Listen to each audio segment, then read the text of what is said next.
Welcome to వార్త. నేను దేవా. గురుకులాల సెక్రటరీగా ఉన్నటువంటి ఆర్ఎస్ ప్రవీణ్ కుమార్ గత ప్రభుత్వంలో అవినీతికి పాల్పడ్డారని ప్రస్తుతం అచ్చంపేట మాజీ ఎమ్మెల్యే గువ్వల బాలరాజు ఆరోపిస్తున్నారు.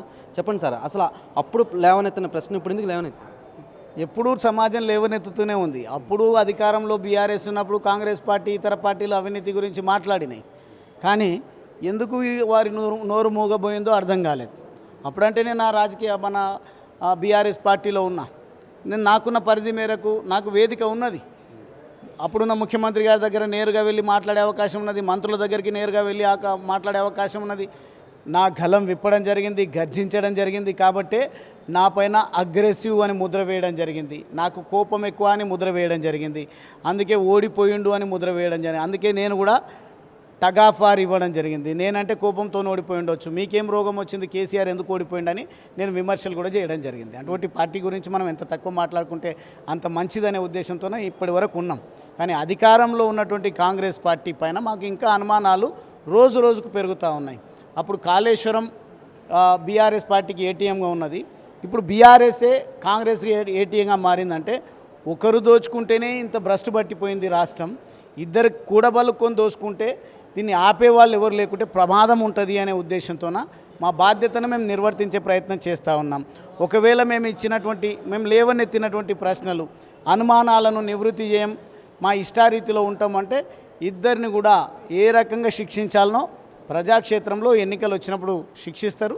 భవిష్యత్తులో ఈ రేవంత్ రెడ్డి ఏదో ప్రగల్భాలు పలికి పెద్ద పెద్ద మాటలు మాట్లాడి సంచలన విషయాలు బయటపెట్టినట్టుగా వ్యవహరించి ఇప్పుడు ఎందుకు భయపడుతున్నాడో అర్థం కావట్లేదు. ఎవరిపైన చర్యలు చేపట్టలేదు. కానీ పైనుంచి నెపాన్ని కేంద్ర ప్రభుత్వం పైన నెట్టేటువంటి తప్పించుకు తిరిగేటువంటి పద్ధతిలో రేవంత్ రెడ్డి పోతున్నారు. కాబట్టి ఈ ఇద్దరి విషయంలో ఇక మాట్లాడడం మొదలు పెట్టకపోతే వీరు ఇంకా రాష్ట్రాన్ని దోచేస్తారు పూర్తి స్థాయిలో అనే ఉద్దేశంతోన నేను మొదలుపెట్టిన ఇది కంటిన్యూ అవుతుంది. కానీ ఆర్ఎస్ ప్రవీణ్ కుమార్ గురుకులాల్లో 2000 కోట్లకు పైగా అవినీతి జరిగిందని ప్రస్తుతం ఆరోపిస్తున్నారు. ఈ సమయంలో మీరు తనపై ఆరోపణలు చేయడం ఎటువంటి చర్చనీయాంశం? ఆయన ఏమంటాడు, నాకేమో 700-800 కోట్ల కేటాయింపులు ఉంటాయని, ఉండేదే 700-800 కోట్లు, 10,000 కోట్ల అవినీతి ఎక్కడిదని మాట్లాడు. నేను ఇంతకుముందు మీడియా సమావేశంలో చెప్పడం జరిగింది, 10,000 కోట్ల అవినీతి కాదు, 10,000 నిధుల కేటాయింపులో అవినీతి జరిగింది, అక్రమాలు జరిగినాయి, ఇర్రెగ్యులారిటీస్ ఉన్నాయని ప్రస్తావించడం జరిగింది. కానీ ఈయన మాత్రం లక్ష్మణ్ గారిపైన, మంత్రి గారిపైన 2,000 కోట్ల అవినీతి రుజువు చేస్తున్నాడు. రోజుకొకటి రుజువు చేయడం, రోజుకో ఛాలెంజ్లు విసరడమే సరిపోతుంది తప్ప గడప దాటేది లేదు, ప్రజల పక్షం వహించేది లేదు బీఆర్ఎస్ పార్టీ.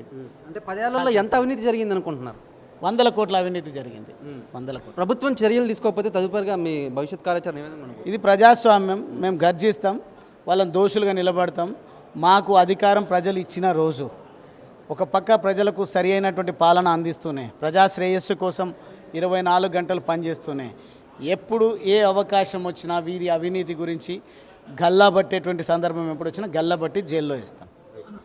చూస్తారు కదా, మొత్తం మీద కనుక మనం చూసుకున్నట్లయితే అవినీతి అంటే ఆర్ఎస్ ప్రవీణ్ కుమార్ గురుకులాల సెక్రటరీగా ఉన్న సమయంలో మాత్రం అవినీతి జరిగిందని, అంటే ఈ అవినీతిని తను ఎప్పటికీ కూడా ప్రశ్నిస్తూనే ఉంటారని అయితే మాత్రం అచ్చంపేట మాజీ ఎమ్మెల్యే గువ్వల బాలరాజు డిమాండ్ చేస్తున్నారు. కార్తీక్తో దేవా, వార్త, హైదరాబాద్.